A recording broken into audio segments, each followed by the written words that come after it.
विशाळगडच्या पायथ्याला गजापूरमधील मुसलमानवाडी परिसरामध्ये झालेल्या नुकसानीचे पंचनामे झालेले आहेत आणि ते मदत मिळण्यासाठीचा अहवाल शासनाला पाठवण्यात आलेला आहे आणि त्या ठिकाणी रिलीफ वर्क जे आहे ते प्रशासनाच्या माध्यमातून केलं जात आहे।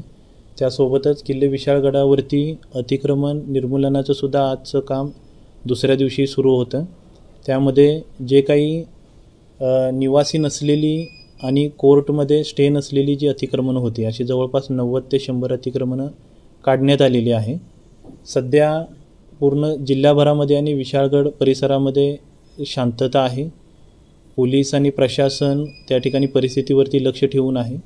माझं जिल्हाभरातील सर्व नागरिकांना नम्र आव्हान आहे की आपण शांततेचं सहकार्य करावं आणि सर्व नागरिकांना आव्हान आहे की कोणत्याही प्रकारचे व्हिडिओज किंवा फोटोज सोशल मीडियावरती सर्क्युलेट करून शांततेला बाधा होईल अशा पद्धतीची कुठलीही कृती करू नये।